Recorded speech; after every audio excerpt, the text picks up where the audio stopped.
Hi guys, in today's video I'm going to show you the top 5 best monitors for PS5 of 2023. Through extensive research and testing, I have put together a list of options that will meet the needs of different types of buyers. For more information, I have included links in the description box down below.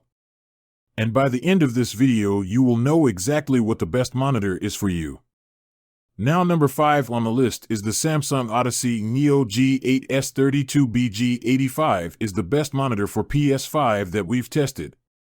It's a fantastic gaming monitor with a 4K resolution that helps deliver sharp images, making it the best 4K monitor for PS5.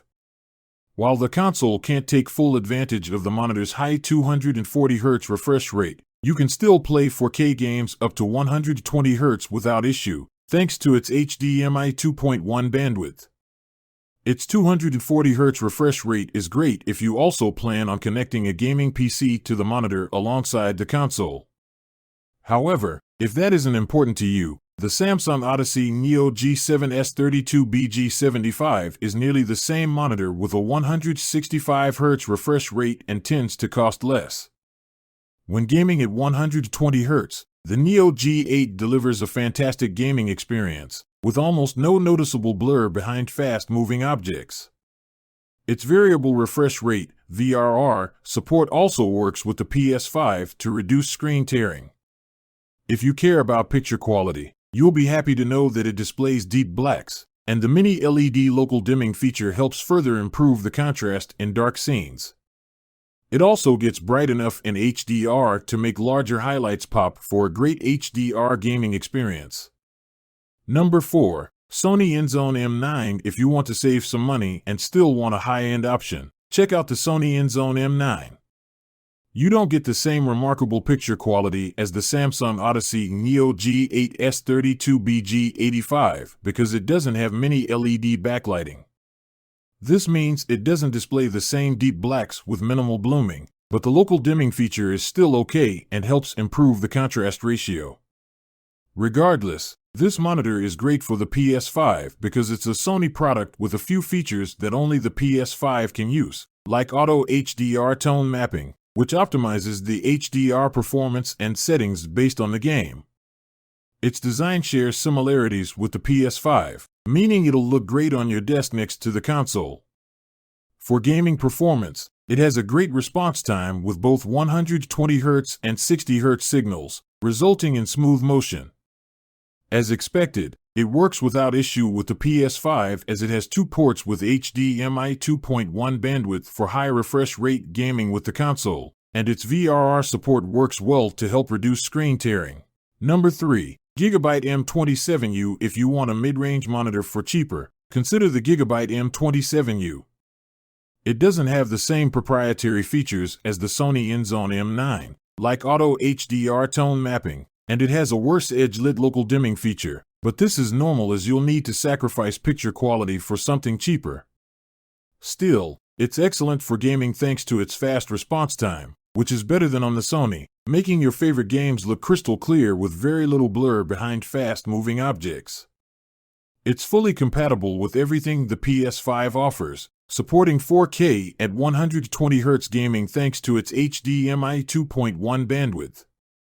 It supports VRR, but there are some flicker issues with HDR and VRR on simultaneously with 60Hz signals. If you think this would bother you, consider the larger Gigabyte M32U, as it performs similarly but doesn't have the same issue. However, because it costs more for a larger screen and minimal difference in performance, the M27U offers the best value.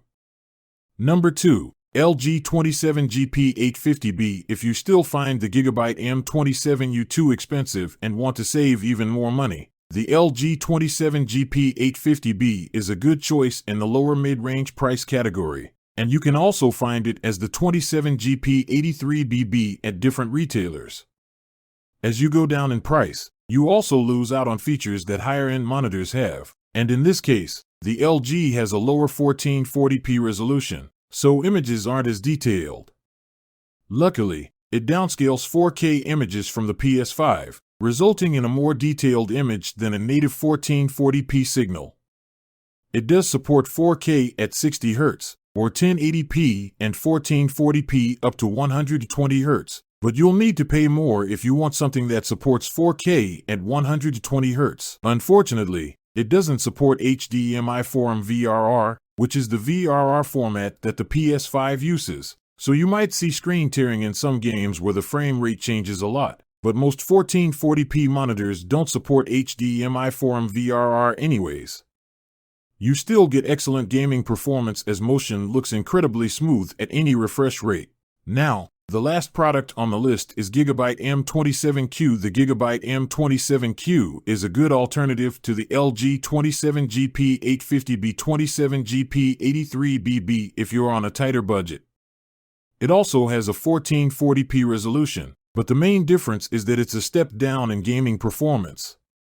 The biggest trade-off is the slower response time at high refresh rates, and while you'll see more motion blurs than on the LG, the overall motion handling is still great. Besides that, it works as expected with the PS5 as it supports 1080p and 1440p games up to 120 Hz and 4K games up to 60 Hz. However, without HDMI 2.1 bandwidth, you can't play 4K 120 Hz games on it, and VRR doesn't work either. Despite its low cost, it offers a few extra features to improve your gaming experience. It has different crosshairs available that you can use to give you a competitive advantage in FPS games, and it also has a black equalizer mode that makes it easier to see your opponents in dark areas. It even has a backlight strobing feature to improve the appearance of motion, but you can also use it for 120 Hz games on the PS5, and not 60 Hz. I hope you liked the video. See you guys next time. If you are new to my channel, don't forget to subscribe.